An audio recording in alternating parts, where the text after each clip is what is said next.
buenas. Le vamos a hablar sobre el capítulo 2 de la norma RETIE, el cual nos indica que todo lo estipulado en este manual debe ser cumplido a cabalidad. Este capítulo nos habla sobre los requisitos técnicos esenciales de electricidad. Consta de dos artículos, en el cual el artículo 9 nos habla sobre el análisis de riesgo de origen eléctrico. En general es la actualización y dependencia de tanto industrial y como doméstica sobre las redes eléctricas, del cual nos indica varios conceptos como es la antropología, la cual es la disciplina que estudia los efectos de la corriente sobre el cuerpo humano. Nos da varios conceptos relacionados con esto, nos habla sobre varias tablas de los tipos de riesgo, lo que puede afectar la corriente, qué escala puede afectar la corriente del cuerpo humano. Eh, nos da una matriz de riesgo, la cual tiene unos pasos para seguir como para definir el factor de riesgo para evaluar. Nos habla sobre criterios que, para determinar el riesgo, los criterios con los cuales se debe evaluar. Nos habla también sobre los factores de riesgo eléctricos más comunes, nos da una pequeña lista y unos conceptos sobre eso, como lo son los arcos eléctricos, ausencia de electricidad, contacto directo, lo que es un contacto indirecto, los cortocircuitos, etcétera. Eh, las medidas que uno debe tomar para las situaciones de alto riesgo y entre otras cosas. Pasamos al artículo 10, el cual nos habla sobre los requerimientos generales de las instalaciones eléctricas.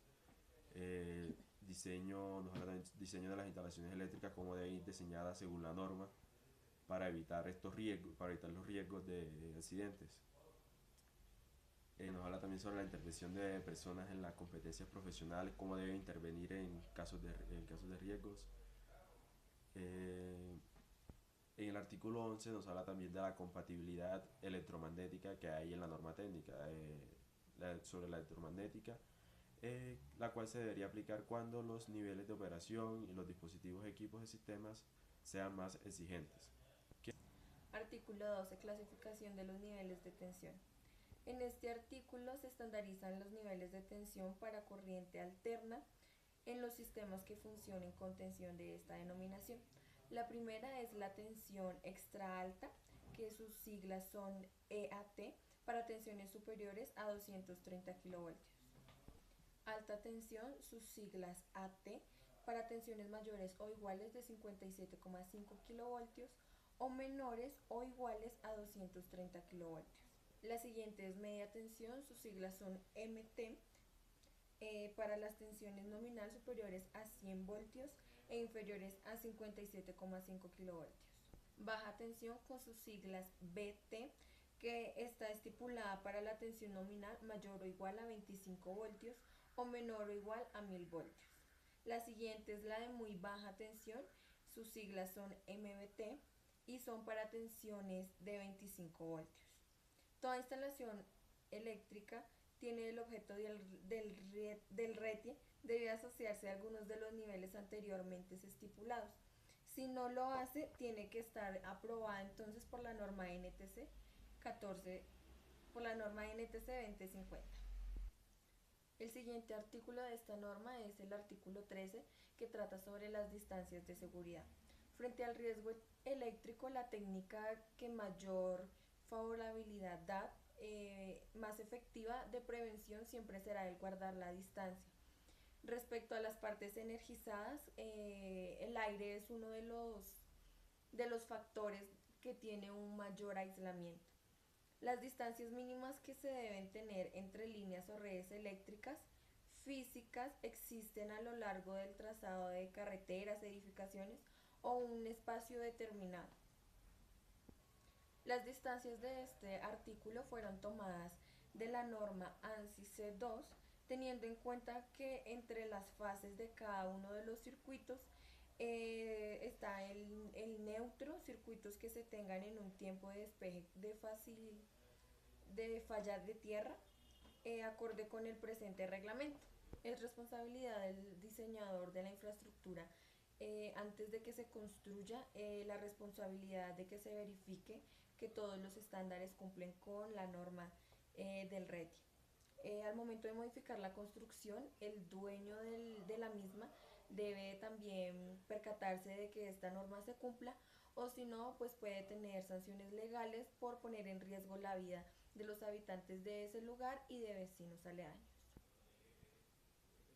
El artículo 14 nos habla de los campos, de la regla del campo electromagnético, campos eléctricos, campos magnéticos y los valores límites de exposición a los campos electromagnéticos. El último punto que viene siendo el cálculo y medición de campos electromagnéticos. El artículo 15 nos habla del sistema puesta a tierra, que dice que toda la instalación que se aplique en el RETI, excepto donde se indique expresamente lo contrario, tiene que disponer de un sistema puesta a tierra, que las funciones de este sistema son garantizar las condiciones de seguridad de los seres vivos, permitir a los equipos de protección despejar rápidamente las fallas, entre otras. También nos habla de los requisitos generales del sistema de puesta a tierra, como los elementos metálicos que no forman parte de las instalaciones eléctricas no podrán ser incluidos como parte de los conductores del sistema de puesta a tierra. Los elementos metálicos principales que actúan como refuerzo estructural de una edificación deben tener una conexión eléctrica permanente con el sistema de puesta a tierra general, entre otros. El artículo 16 nos habla de la protección contra rayos. Ahí nos explican todo sobre la evaluación del nivel de riesgo frente a los rayos, el diseño e implementación de un sistema de protección contra rayos, componentes del sistema de protección contra rayos, y también nos dice sobre la puesta a tierra para protección contra rayos. En el artículo siguiente, que es el 17, nos habla de la iluminación. En esa parte, en ese artículo tenemos todo lo que es de la iluminación de seguridad, que nos habla de que no se permite la utilización de lámparas de descarga con encendido retardado en circuitos de iluminación de emergencia. También tenemos las pruebas periódicas a los sistemas de iluminación de emergencia. En el siguiente artículo, que es el 18, nos habla de los trabajos de redes desenergizadas, que nos habla de la regla de oro, que es los trabajos que deban desarrollarse con las redes o equipos desenergizados, que deben cumplir las siguientes reglas de oro. Afectar el corte visible de todas las fuentes de tensión, condenación o bloqueo, puesta a tierra, verificar ausencia de tensión en cada una de las fases. Y por último ya viene el artículo 19, que es sobre trabajos en tensión o redes energizadas, que nos habla de la organización del trabajo, el procedimiento de ejecución. Nos dice también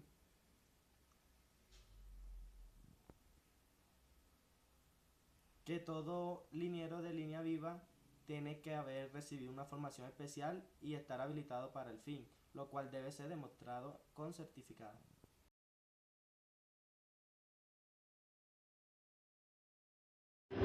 Bueno, capítulo 3, requisitos de productos. Los requerimientos para los productos son los de mayor utilización en instalaciones eléctricas. Estos deben cumplir ciertos criterios generales, además de ciertos criterios particulares para cada producto.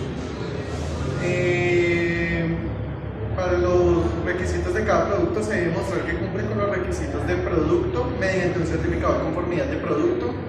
Se debe verificar que el producto a comercializar corresponde al producto certificado. También se debe comprobar que el cumplimiento de estos productos, adicionalmente, que exija el cumplimiento de la norma técnica. Bueno, voy a hablar sobre los aisladores eléctricos, que es el punto 20.1 del capítulo 3. Los aisladores usados en líneas de transmisión, redes de distribución, subestaciones y barras equipopotenciales de tensión superior a 100 voltios deben cumplir los siguientes requisitos. Bueno, los requisitos generales de los aisladores eléctricos es que los materiales constructivos como porcelana, vidrio, resina, epoxica, estática u otros aislantes equivalentes deben resistir las acciones de la intemperie. El aislador debe ofrecer la resistencia mecánica que supere los esfuerzos a que estará sometido. Y los requisitos particulares del producto es que los aisladores para uso interior y tensión deben resistir a mayores a 1000 voltios. Los aisladores como soporte de barras y de fases deben ser menores a 1000 voltios. Aisladores de suspensión de media y alta tensión, aisladores tipo PIN, utilizados en redes de media tensión, los aisladores utilizados en redes de baja, media y alta tensión, aisladores espaciadores y aisladores pasatapas para transformadores. El numeral 20.2 habla sobre alambres y cables, los cuales tienen que tener un certificado de conformidad y un rótulo, y para los cables un rótulo en intervalos no menor a 1 metro. Puede ser en alto relieve, bajo relieve o tinta indeleble. Este rótulo debe tener el calibre del cable, el material, la razón social, la tensión máxima que soporta, el aislamiento también, la temperatura máxima que soporta, y si el material está entregado en cables desnudos, rollos o redes, debe tener una etiqueta que tenga las mismas especificaciones de rótulo. Para la instalación, si son edificios de muchas personas o de varios pisos, debe estar protegido o debajo de cielos rasos, cielos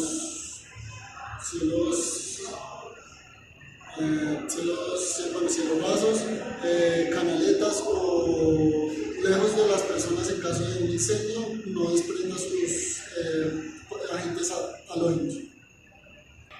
Bueno, ahora vamos a hablar del 20.3, que son bandejas de portacables. Bueno, la bandeja portacable debe considerarse como un elemento de soporte y no como de canalización, aunque puede soportar los de canalización o determinados conductores certificados y rotulados. Para su uso se deben seguir las normas establecidas por la NTC 250 y la IS 60345-52. Bueno, ahora vamos a hablar de la 20.4, que son bóvedas, puertas de cortafuego con puertas de ventilación y sellos de cortafuego. Esta nos habla de que las bóvedas se usan para alojar transformadores, refrigeradores con aceite mineral.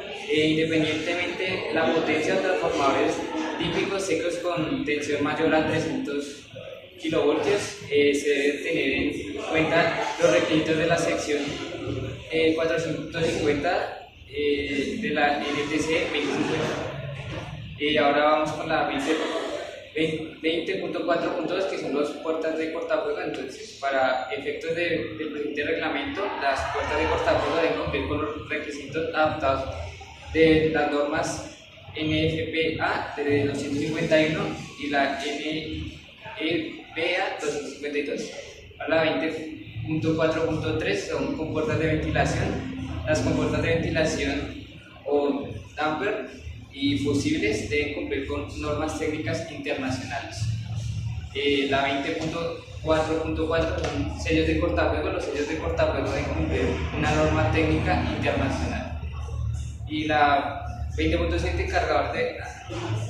Bueno, ahora voy a hablar del capítulo 20.5, que habla de cajas y conduletas. Bueno, para cajas y conduletas en específico para todo tipo de instalación deben seguir ciertos requerimientos, los cuales deben ser resistentes a la corrosión, y para elementos metálicos y no metálicos, y para los elementos metálicos y no metálicos no se debe presentar ninguna deformación durante su instalación u operación. Vamos con la sección 2.6, que son canalizaciones. Estos son conductos cerrados de cortes circulares, rectangulares o cuadrados, que pueden ser canaletas, tubos prefabricadas, ductos subterráneos, entre otros. Alojamientos de conductores eléctricos, y las normas que le aplican son la ASI, IEC, IEEE, NEMA, NTC, UL, UNEN y NTC 2050. La referencia del producto pues tiene que ser para poder conduir, tiene que ser metálico o no, apropiado para conductores. Tiene que pasar por un proceso de amueblado para evitar que los aislamientos que están dentro se rasguen, y se realiza también el galvanizado del tubo por medio de un proceso de inmersión caliente. También está marcado el bajo relieve con plantilla del producto. Para la instalación tiene que ser resistente a humedad, o si es bajo tierra, son ser no metálicos con las normas que especifican de su uso. Y para edificios de más de 3 pisos, pueden ser, si son no metálicos, tienen que ir ocultos para evitar propagación de los alumnos en caso de incendio. Bueno, ahora hablaremos del 20.7 de cargadores de batería para vehículos eléctricos. Los cargadores de batería para vehículos eléctricos BE se califican según el modo de recarga. Bueno, tenemos el módulo 1, la conexión del BE, la red eléctrica se realiza directamente por medio de un tomacorrientes monofásico o trifásico, tipo doméstico, con un puesto a tierra incorporada. Tanto el cargador del sistema de control y el cable hacen parte del vehículo.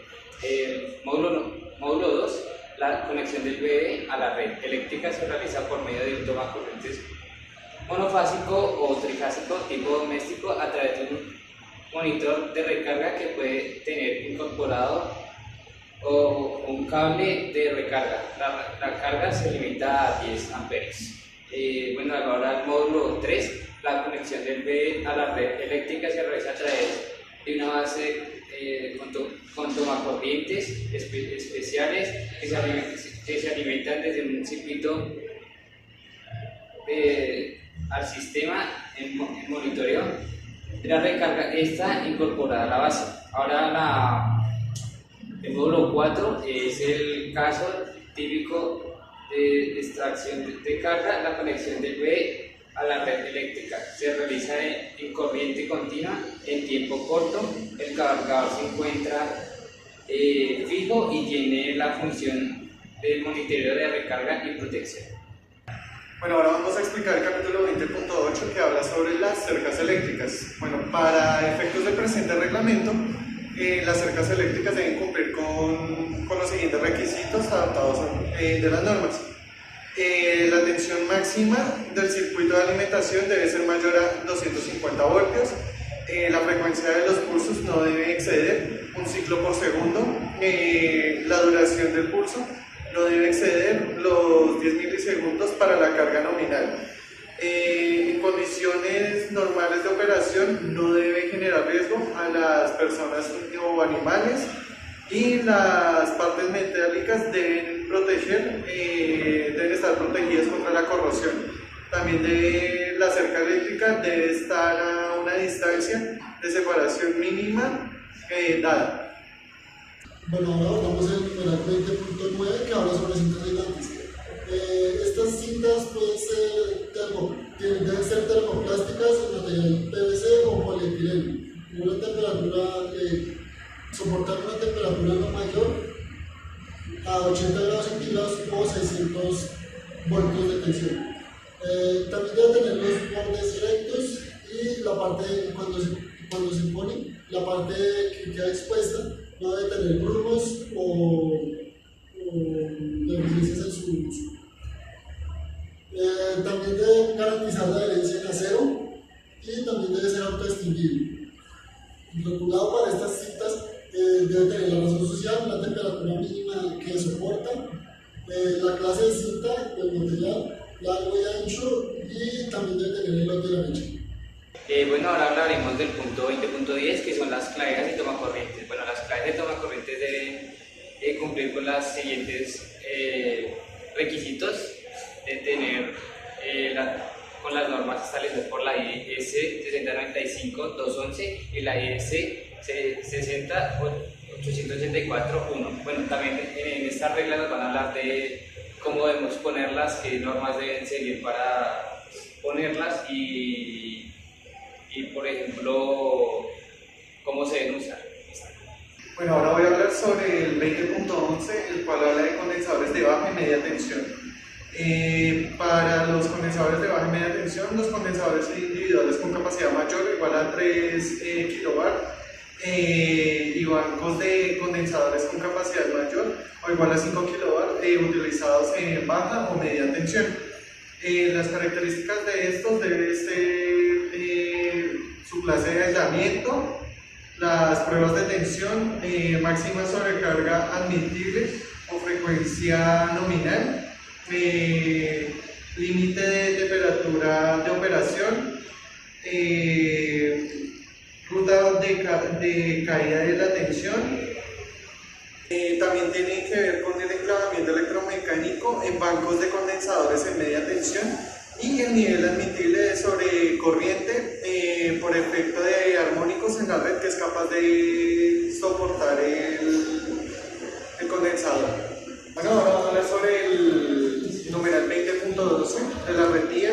Para esto los conectores deben cumplir con la norma técnica internacional de reconocimiento, o sea la NTC, los cuales deben ser, que deben garantizar que no se genere corrosión con el conductor o conductores que conectan, no se deben instalar dos o más conectores a terminales de la misma roseta o el mismo tornillo. Y estos no deben unirse a terminales y conductores de materiales distintos. Digamos como el cobre y el aluminio, no debe suceder eso. Los siguientes son los contactores en el 13. Les habla de estos contactores. La función principal es garantizar la conmutación de corriente, soportar fallas eléctricas, cortocircuitos, sobretensiones o sobrecargas. Estos son como el componente protector de las estaciones. Luego vamos con el numeral 20.14, que son dispositivos de protección contra sobretensiones transitorias o DPS. Estos dispositivos son supresores o limitadores de sobretensión. El regulador para estos dispositivos debe indicar la corriente de descarga, la tensión nominal, la máxima tensión, el nivel de protección de tensión y pues al momento de la instalación se debe tener en cuenta que si se instala a modo en forma de protección básica para el circuito donde esté instalado, debe ser el modo común. Entonces, este modo se refiere a que la fase debe ser protección base al tiempo o medio tiempo. Cuando es una protección complementaria, debe ser instalada en modo como diferencial, es conexión fase a fase o fase a tiempo. Ahora hablaremos del punto 20.15, el cual es duchas eléctricas y calentadores de paso. Bueno, se nos habla de la corriente de fuga que no debe sobrepasarse a 5 miliamperios en el agua a la temperatura de operación. Los elementos metálicos de sujeción que estén en contacto con el agua deben ser de material no ferroso y garantizar protección a la corrosión. La conexión eléctrica debe ser a prueba de agua. Bueno, ahora vamos a hablar del capítulo 20.16, el cual habla de los elementos de corte, los cuales son interruptores, reconectadores y seccionadores. Para estos interruptores, seccionadores y reconectadores usados en media tensión, deben ser tanto manuales como automáticos, deben cumplir los requisitos de la norma técnica internacional, o sea, la IEC. Para estos, para demostrar la conformidad con la red DIE se deben realizar mínimo las siguientes pruebas. Deben ser dieléctricas y de frecuencia industrial. Debe hacerse un ensayo de incremento de temperatura. Debe hacerse una operación mecánica y de corriente soportable de corta duración y valor pico.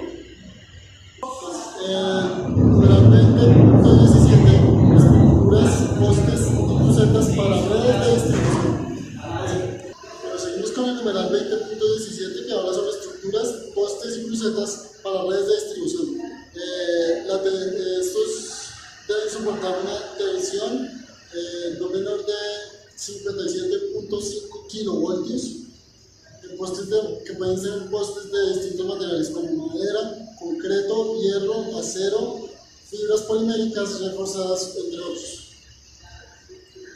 Los requisitos del producto deben tener en el rótulo la razón social, el nombre de la empresa, la longitud en metros, la carga mínima de rotura, el peso y la fecha de fabricación. Para la instalación no debe tener fisuras o anomalías que puedan comprometer la instalación en una vida útil de 25 años. Deben proteger. No deben ser susceptibles a la corrosión, los componentes que pueden tener dentro, y todo debe tener su puesta a tierra. Bueno, ahora hablaremos del punto 20.18, el cual es extensiones y multitomas, el cual nos habla de que la resistencia del aislamiento no debe ser menor de 5 ohmios. Los accesorios como la clavija y toma corrientes de las extensiones usadas en la intemperie deben ser a prueba de humedad. También debe evitarse que al usar extensiones de calor no deje que el conductor del componente la seguridad tanto de la instalación como de su entorno. Bueno, ahora voy a hablar sobre el punto 20.19, el cual habla de fusibles. Bueno, los fusibles utilizados en las instalaciones objetos del presente reglamento deben cumplir con los siguientes requisitos. Deben tener la curva característica tiempo corriente, se debe saber qué tipo de fusible es, la corriente nominal, su tensión nominal, debe manejar un amperio por segundo, su capacidad de interrupción, o sea la de kilohertz.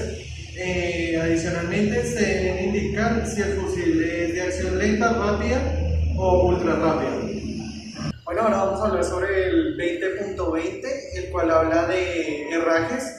Bueno, para los herrajes se debe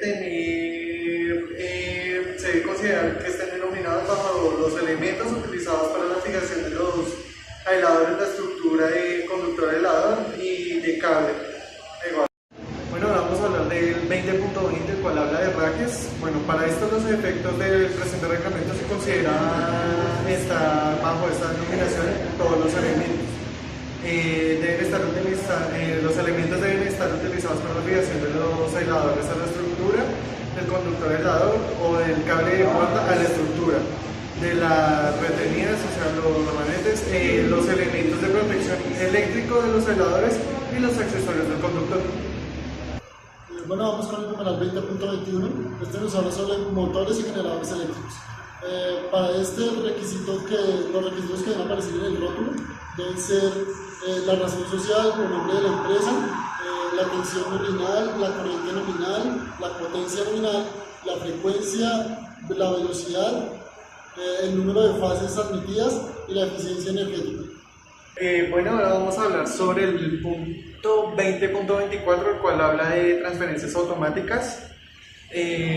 Vamos a ver. Bueno, ahora vamos con el numeral 20.22, que es paneles solares y fotovoltaicos. Este nos habla de para proveer energía eléctrica a instalaciones domiciliares o similares establecidas por el público. Ahora hablaremos del 20.23, el cual nos dice tableros eléctricos y celdas. Esto nos habla que para efectos del presente reglamento, los productos llamados tableros, cuadrados, gabinetes, paneles o celdas se denominarán tableros cuando sean de baja tensión y celdas cuando sean de media tensión. Bueno, ahora vamos a hablar del 20.4, el cual se trata sobre transferencias automáticas. Bueno, las transferencias utilizadas en sistemas de emergencia, suplencia de circuitos, deben estar incorporadas en un encerramiento que cumpla con los requisitos del numeral 20.23.1.1 de este anexo. Sus componentes y alambrado deben cumplir las normas técnicas internacionales de reconocimiento internacional o NTC, aplicable a este tipo de productos, tales como la UL 1008 o la IS 6947 6-1 o equivalentes. Bueno, ahora vamos a hablar sobre el 20.25, el cual habla de transformadores. Para los transformadores se debe tener en cuenta un dispositivo de puesta a tierra para conectar sólidamente el tanque, el gabinete, el neutro y el núcleo. Los dispositivos de soporte para colgar en poste deben ser diseñados para proveer un factor de seguridad de 5 cuando el transformador es soportado en un plano vertical desde el dispositivo superior. Y el nivel de ruido de la parte externa de encerramiento no debe superar los valores establecidos en las disposiciones ambientales sobre la materia, de acuerdo con la exposición a las personas. Bueno, ahora hablaremos del 20.26, el cuales unidades de potencia ininterrumpida o UPS. Bueno, este nos habla que la UPS debe tener entre otros las siguientes indicaciones en la marcación. Deben tener números de fase menores que sean de UPS monofásica. También deben tener potencias de actividad nominal de salida en watts o kilowatts.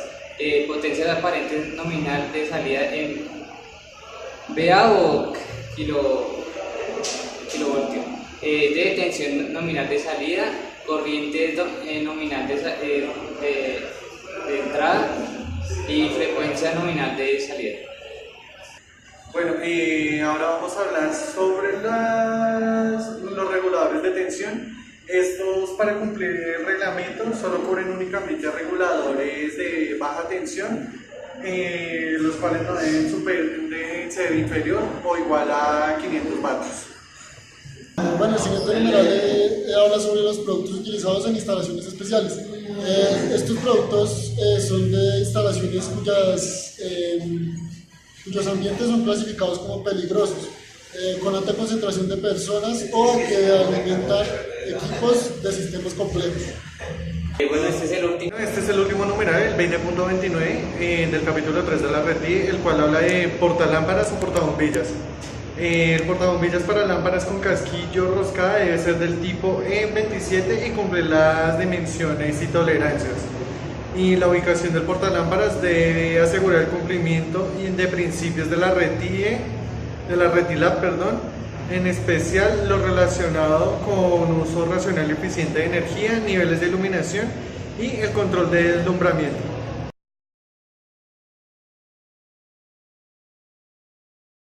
El capítulo 4 consta sobre los requisitos para el proceso de generación.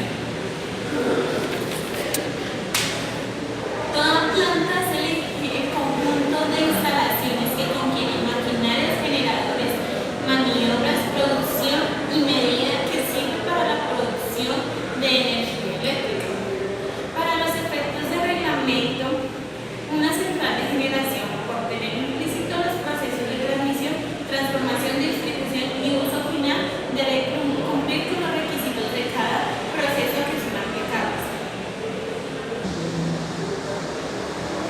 El capítulo 4 tiene un artículo, es el artículo 21, el cual consta sobre la descripción de los generadores. El artículo 21 dice que al cumplimiento de los permisos, requerimientos ambientales de plantación municipal o distrital que haya lugar de generación deben cumplirse los siguientes requisitos. 21.1. Edificaciones. Las instalaciones eléctricas para uso final deben cumplir con la norma NTC 2050 y la primera actualización a la norma internacional IS 60364. En el centro del control de la planta debe disponerse de un mímico que represente el diagrama unificado de la central. En las plantas térmicas que poseen chimeneas de alturas mayores a 25 metros deben brindarse con los requerimientos de la señalización aeronáutica. Se deben evitar la construcción de depósitos de agua en el interior de las centrales. En los cuartos de batería no deben existir vapores de alcohol, amoníaco, ácido acético, nítrico o residuos volátiles. Las conducciones de gas deben ir siempre alejados de canalizaciones eléctricas en áreas que se comuniquen con tuberías. Distintas de seguridad. Las centrales de generación deben cumplir las distancias. Las distancias de seguridad deben estar establecidas en el artículo 3. Puestas a tierra, con el fin de garantizar la seguridad del personal en las centrales de generación, se deben cumplir los criterios establecidos en el artículo 15 del presente anexo general. De campo electromagnético. Estos sitios de trabajo deben ser verificados a los niveles de campo electromagnético no sufren los valores establecidos en el artículo 14 del presente anexo general. Ya. Subestaciones asociadas a centrales de generación. Para unificar responsabilidades y criterios cuando la central de generación tenga asociada una subestación, para los efectos de certificación de la conformidad se deben considerar como un conjunto y tener un solo certificado que incluya todos los componentes. Bueno, otras estructuras asociadas a la central de generación pueden ser las estructuras asociadas a la central de generación, tales como presas o diques estructurados de la capacitación de construcción y descargas de agua, patios, subestaciones de almacenamiento. El último, operación y mantenimiento de las centrales de generación. La operación y mantenimiento de la central de generación debe cumplir todos los requerimientos del nivel regulatorio, comercial, ambiental y de planación municipal o distrital, así como los permisos y concesiones que le apliquen.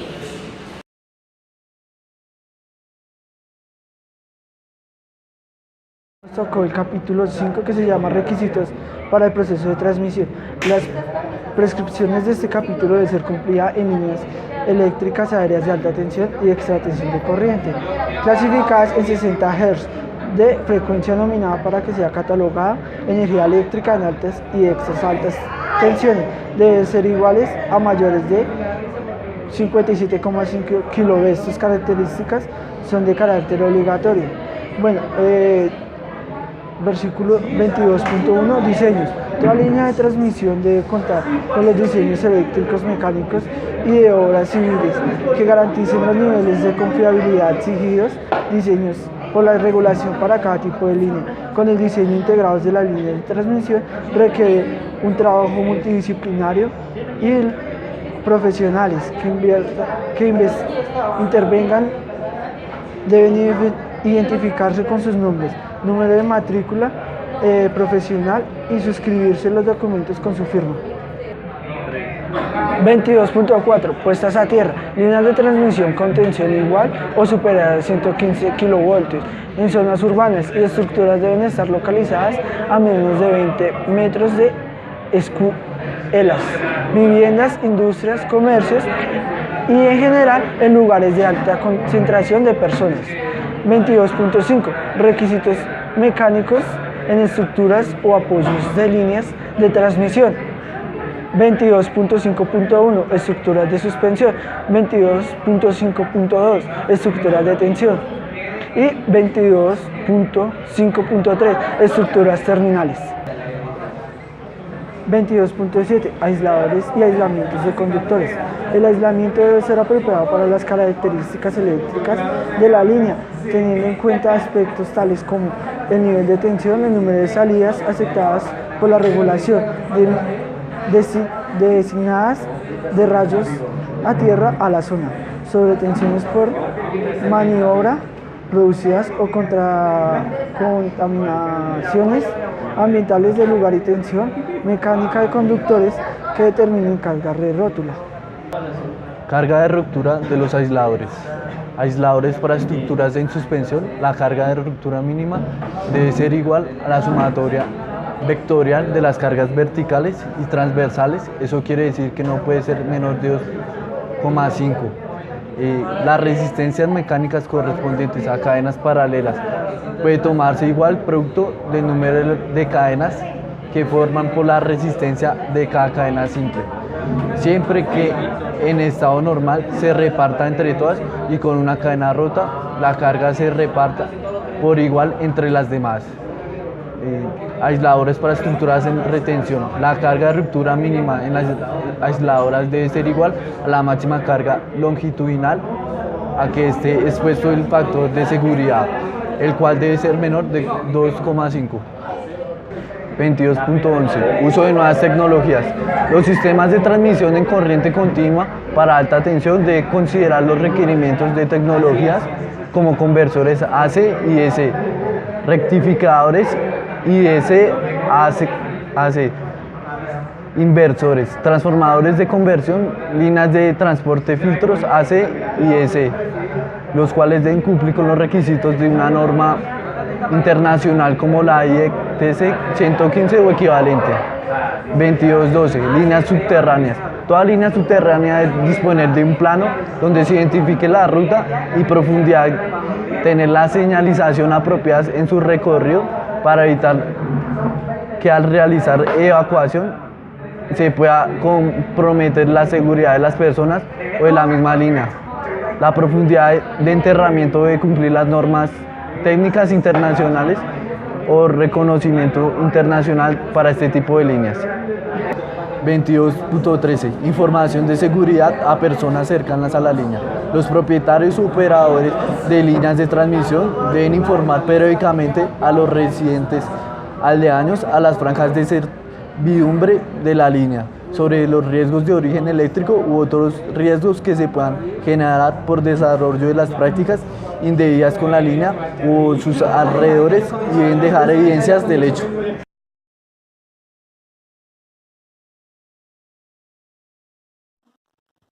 Artículo 6. Simbología y señalización. 6.1. Símbolos eléctricos. Los símbolos gráficos contemplados en la tabla 6.1 tomados de las normas unificadas IEC 60617, ANSI Y32, CSA Z99 y IEEE 315, los cuales guardan relación con la seguridad eléctrica. En la siguiente tabla daremos a conocer la simbología más importante. Bueno, aquí tenemos las principales simbologías gráficas en las cuales tenemos conductores de fase, también tenemos conductor neutro, también tenemos el conmutador unipolar, también tenemos contacto de corte, asimismo también tenemos el detector automático de incendio y también el empalme.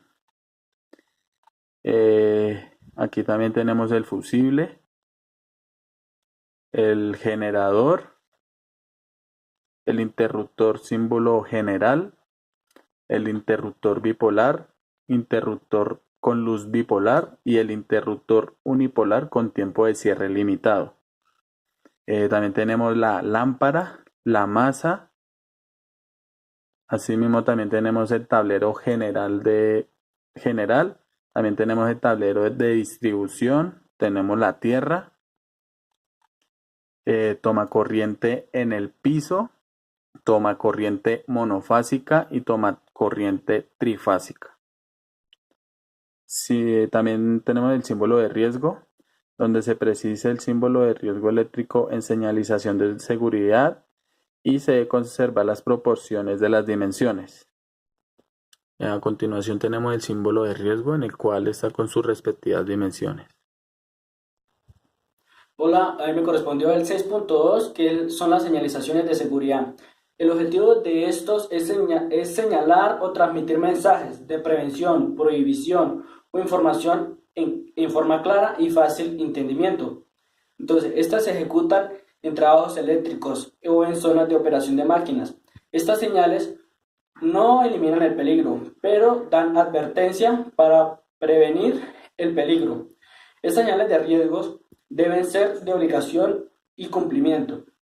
En el siguiente cuadro van a observar la clasificación de las señales de seguridad que se clasifican en advertencias, precaución, de prohibición, de obligación, de información, de salvamiento o socorro, y mirar la forma geométrica de cada una de ellas y sus respectivos colores.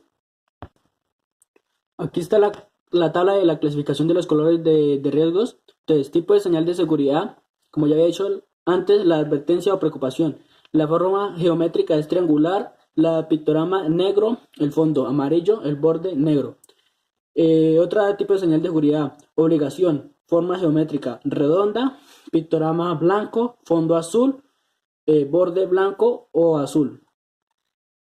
Tenemos de base del triángulo equilátero de 100%, de diámetro del círculo de 80%, de altura del cuadrado o del rectángulo de 75%, anchos del rectángulo de 120%, dimensiones típicas de la base del triángulo son de 25, 50, 100, 200, 400, 600 y 900 milímetros. Aquí, como pueden observar, tenemos otro cuadro de los principales riesgos de seguridad. Nos muestran la señal, que es una cruz griega, la tenemos en el uso de equipos de primeros auxilios. Otra señal sería este triángulo, que en su inscripción es una llama y lo utilizamos para la prevención de materiales inflamables o altas temperaturas. Otra señal, este triángulo, que significa la calavera con tibias cruzadas, que son para materiales tóxicos. Otro triángulo, que es otra señal, es un rayo o arco, que es para el uso de riesgo eléctrico. Otro uso, esta señal, que es una cabeza con una persona con gafas, el uso es para el uso de obligación de protección para los ojos. Esta otra señal, la cabeza con auriculares, que es uso obligatorio de protección para los oídos. El artículo 6.3, Código de colores para conductores. El objetivo del Código de colores es evitar accidentes por causa de la errónea interpretación del nivel de tensión y tipo de sistema utilizado. En la siguiente tabla podemos ver el código de colores para conductores de corriente alterna. El primero es el monofásico biliar. Es bifilar. Tiene dos hilos y una fase y un neutro. En la fase utilizamos el color que trae por defecto o el negro. El neutro es blanco y tierra de protección es desnudo o verde. En las monofásicas trifilar trae 3 hilos, que consta de 2 fases y un neutro. La fase puede ser del color que trae por defecto o un negro. El neutro, blanco y tierra de protección desnudo o verde. El trifásico tetrafilar consta de 4 hilos con 3 fases y un neutro. Las fases pueden ser amarillo, azul y rojo. El neutro blanco y tierra de protección desnudo o verde. Es muy importante saber que no se debe utilizar el blanco ni el verde para las fases.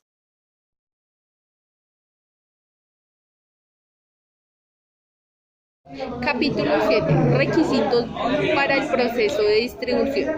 Del presente reglamento se calificará como instalación eléctrica de distribución todo conjunto de aparatos y de circuitos asociados para transporte y transformación de energía eléctrica, cuyas tensiones nominales sean iguales o superiores a 120 voltios y menores a 57,5 kilovoltios.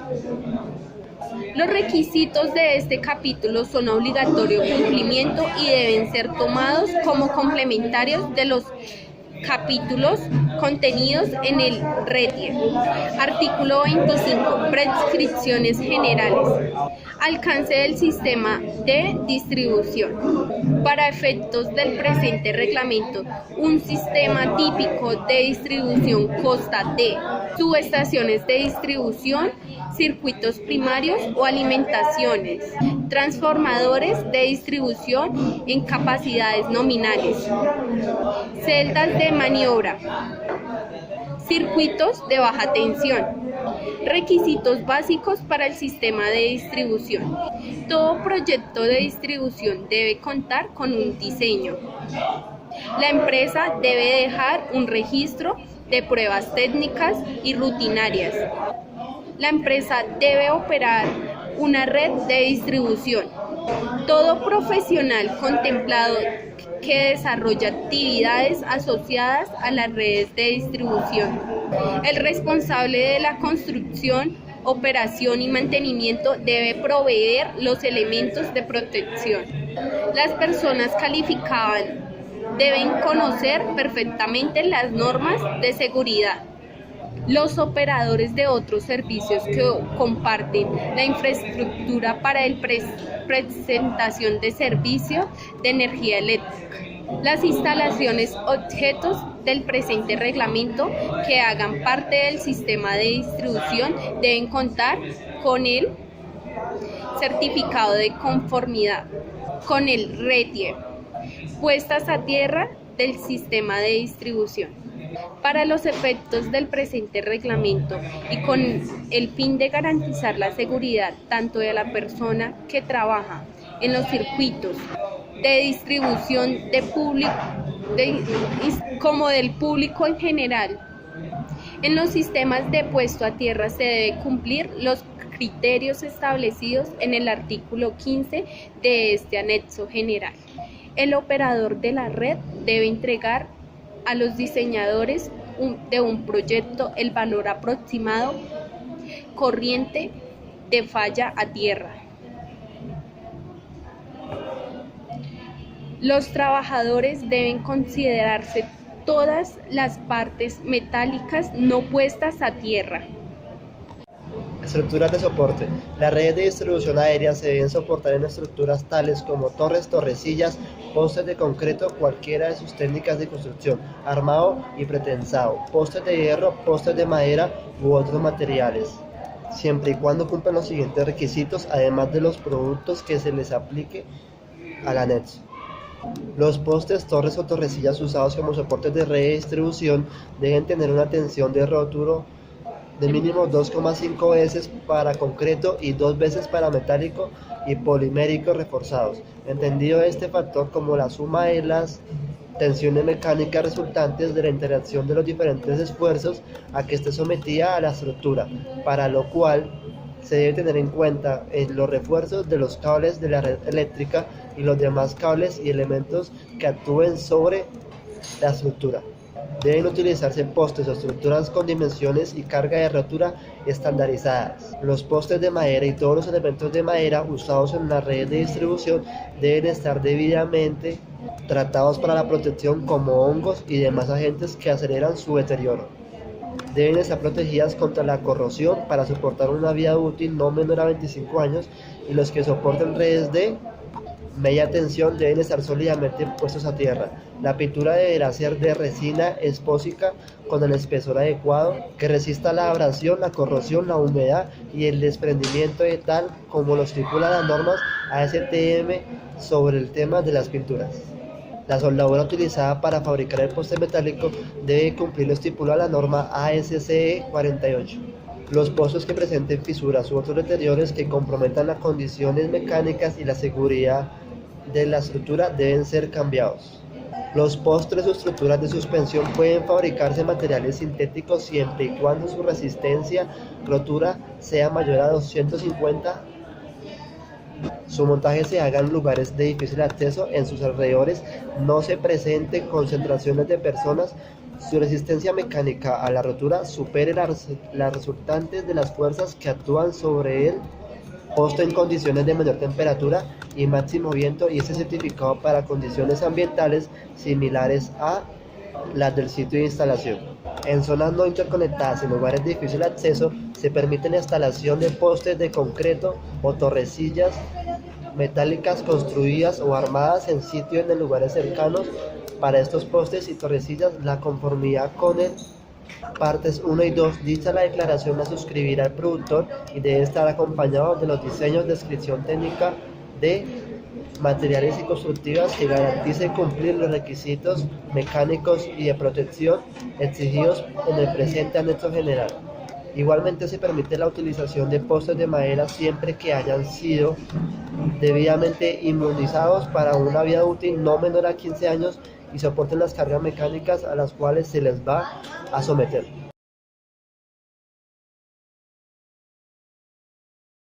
Capítulo 8. Requisitos para instalaciones de uso final. Este capítulo del reglamento es aplicable a las instalaciones eléctricas destinadas a la conexión de equipos o aparatos para el uso final de la electricidad y en todo tipo de construcciones, ya sean de carácter público o privado. Artículo 27. Requisitos generales para las instalaciones de uso final. Si en una instalación eléctrica para uso final están integrados circuitos o elementos en los que las tensiones empleadas son superiores al límite límite establecido para baja tensión y para los cuales este capítulo no señala un requisito específico, se deben cumplir en ellas las prescripciones técnicas y de seguridad de media o alta tensión. 27.1. Aplicación de normas técnicas.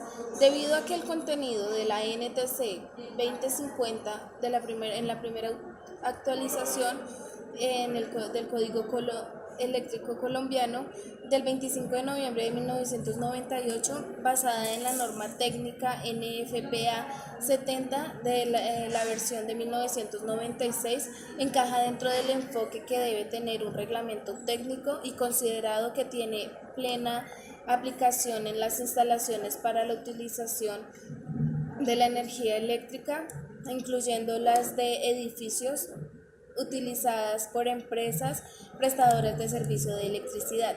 Se declaran de obligatorio cumplimiento los primeros 7 capítulos con las tablas relacionadas, incluidas las tablas del capítulo 9 de la norma NTC 2050 y la introducción en los aspectos que no contradigan el presente reglamento.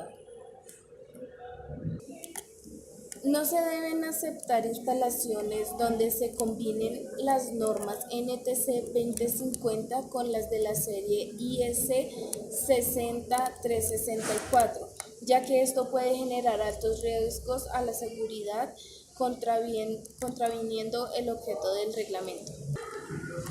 27.2. Régimen de conexión a tierra. El régimen IT debe ser aplicado a algunas zonas o procesos específicos, no a la conexión de una acometida. Requiere un esquema de detección de fallas a tierra y monitoreo de aislamiento. 27.3. Acometidas. La acometida de una instalación eléctrica de uso final debe cumplir los requisitos de construcción definidos en la sección 230 de la NTC 2050. Su dimensionamiento debe tener en cuenta la sección 220. En el evento que la instalación se diseñe y contribuya bajo parámetros de IS, la acometida debe cumplir los requisitos de dicha norma. Adicional, en acometidas que atraviesen vías vehiculares se deben cumplir los requisitos siguientes. Los cables deben estar sólidamente sujetados tanto a la estructura de soporte de la red de uso general como a la edificación a alimentar. La altura no podrá ser menor a 5.5 metros. El cable de acometida aérea de baja tensión debe ser de tipo antifraude como el concéntrico o trenzado, cumplir una norma técnica como la UL 854 o la NTC 4564. Se debe asegurar que la regulación de tensión en la acometida no supere el 3%. En la fachada no se permite el uso de conductores a la vista. En la instalación de la acometida se deben tomar las medidas necesarias para evitar que ésta se convierta en canal de transporte de agua lluvia a la fachada o al equipo de medida. Se podrán aceptar conductores de acometida empalmados siempre que para el empalme se utilice un procedimiento técnico aprobado y aceptado por el operador de red. 27.4. Protección de las instalaciones de uso final.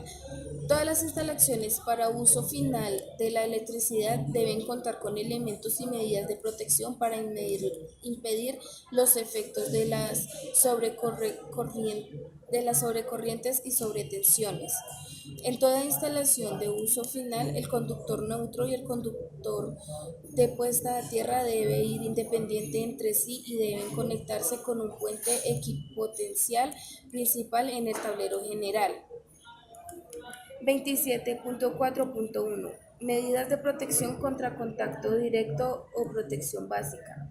Se debe contar con el aislamiento apropiado acorde con el nivel de tensión de la parte energizada. Se debe asegurar el alejamiento de las personas a partes bajo tensión. Se debe disponer de dispositivos de corte automático de la alimentación en cada circuito. En algunas instalaciones, según las necesidades, se deben usar sistemas de potencia aislados. 27.4.2 Medidas de protección contra contacto indirecto o protección por falla. El aislamiento debe ser adecuado para el nivel de tensión de los equipos. Todas las carcasas o masas de equipos deben contar con conexión a tierra.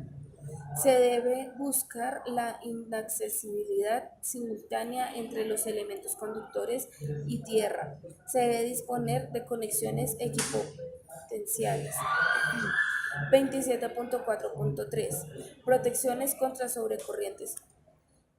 Cada circuito debe ser provisto de un interruptor automático que le proteja de sobrecorrientes. Toda instalación eléctrica para el uso final de la electricidad debe contar con protección automática contra sobrecorriente. 27.5 Mantenimiento y conservación de instalaciones para uso final. El propietario o poseedor de cualquier instalación eléctrica de uso final, independiente de la fecha de construcción, debe mantenerla y conservarla en buen estado, de tal forma que no presente alto riesgo o peligro inminente para el uso o la vida de las personas. Los trabajos de mantenimiento y conservación deben ser realizados por profesionales competentes quienes deben informar al propietario de las deficiencias de la instalación. 27.6 Clasificación de las instalaciones de uso final. Estas se clasifican en instalaciones básicas, instalaciones provisionales e instalaciones especiales.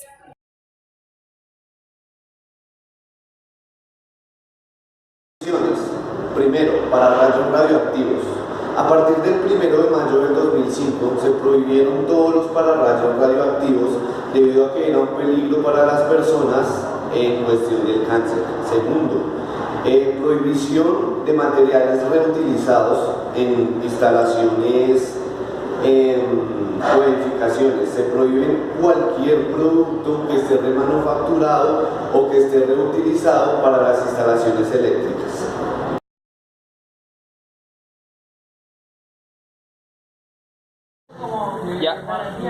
Demostración de la conformidad. Mecanismo de evaluación de la conformidad.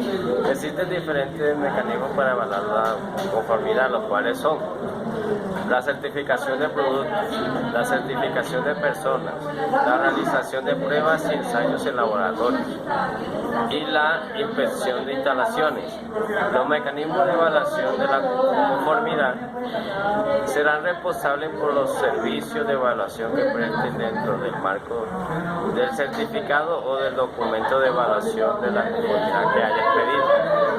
Sin embargo, el evaluador de la conformidad no será responsable cuando el evaluado haya modificado los elementos, procesos, sistemas o demás condiciones evaluadas y exista nexo casual entre dichas variaciones y el daño ocasionado. Acreditación y organismo de evaluación de la conformidad. Los laboratorios de calibración, los laboratorios de pruebas y ensayos, los organismos de certificación y los organismos de inspección que intervengan en el proceso de demostración de la conformidad con el presente reglamento. Debe estar acreditado por el organismo nacional de acreditación. Laboratorios de pruebas y ensayos. Los ensayos y pruebas deben ser expedidas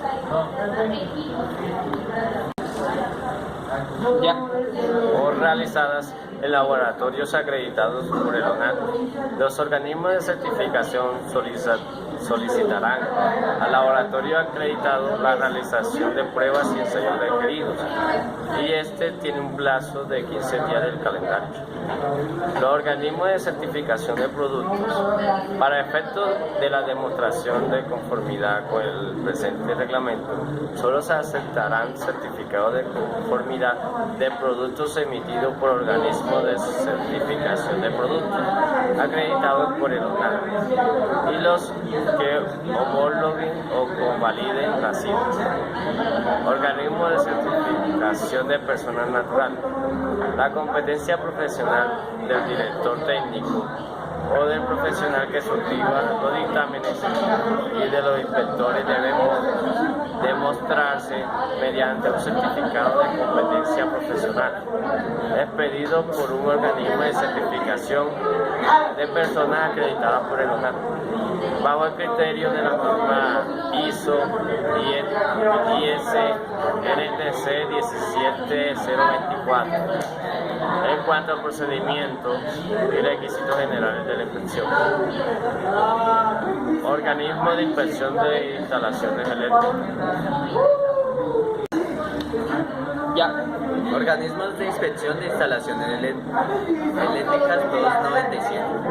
Los organismos de inspección acreditados para las instalaciones eléctricas objeto del RETIE deben ser tipo A, según criterios de la norma ISO IEC 17020. Adicional a los requerimientos de la norma ISO IEC 17020 en el proceso de acreditación, el organismo que aspire a la acreditación debe presentar los procedimientos que pretenda aplicar en la inspección, los cuales deben asegurar que son los adecuados para la verificación del cumplimiento de todos los requerimientos establecidos en el RETIE, que son aplicables a la instalación objeto de inspección. Tanto el director técnico o quien suscriba los dictámenes como los inspectores deben demostrar su competencia técnica y legal en las ramas de la electrotecnia, objeto de las inspecciones y conocimiento amplio de los requerimientos establecidos en el presente reglamento. El organismo de inspección debe contar con los recursos humanos con capacidades técnicas, los equipos de medida y de pruebas y de ensayos requeridos para el tipo de instalación e inspeccionar, así como el personal competente para ejecutar tales pruebas y mediciones. El organismo de inspección podrá solicitar en el proceso de acreditación la posibilidad de inspeccionar etapas de la construcción. En tal caso, debe garantizar que la inspección parcial no se convierta en asesoría o inventoría que afecte al principio de independencia e imparcialidad en el dictamen final. En el proceso de acreditación, el organismo de inspección debe adjuntar las hojas de vida y copias de los certificados de experiencia y de la certificación de competencia laboral vigente del director técnico o de quien suscriba los dictámenes de los inspectores. Certificación de conformidad de productos 299. Salvo las excepciones aquí establecidas, los productos o importadores de todos los productos cubiertos por el alcance y campo de aplicación del presente reglamento, previamente a su comercialización en el país, o previamente al levante aduanero. Para el caso de productos importados, deben demostrar que cumplen con los requisitos aquí establecidos.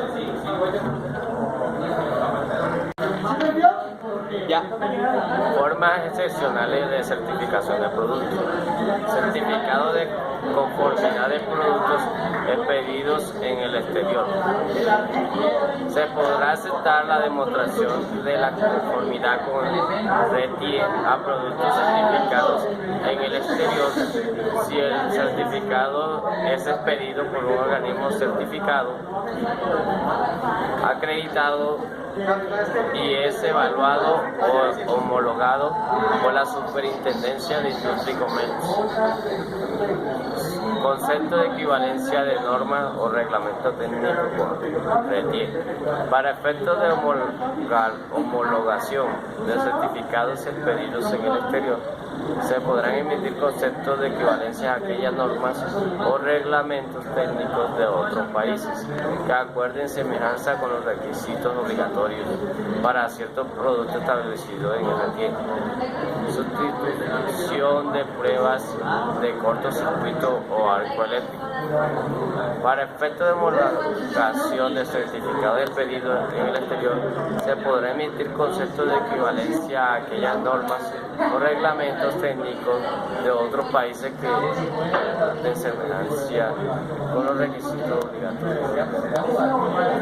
Aspectos generales de la certificación de la instalación.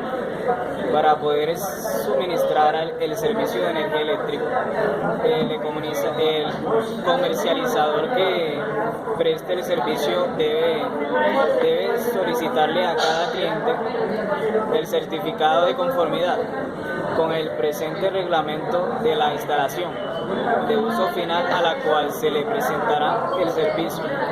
Debe remitir copia del certificado al operador de red. También tenemos declaración de cumplimiento. Esta declaración se considera un certificado de primera parte, que es un documento emitido bajo las graves del juramento y se constituye en el requisito fundamental del proceso de certificación. También tenemos la inspección con fines de certificación. La inspección de la instalación eléctrica es el examen y comprobación de la funcionalidad de la instalación y la que establece en el RETIE y debe ser hecha sobre la base de un juicio profesional, por lo que requieren que la persona que la realice posea las más altas competencias sobre el tema. Y también tenemos instalaciones que requieren dictamen de inspección, requieren certificación plena y por ende declaración de cumplimiento y dictamen de inspección. Las siguientes instalaciones construidas o remodeladas en vigencia del RETIE.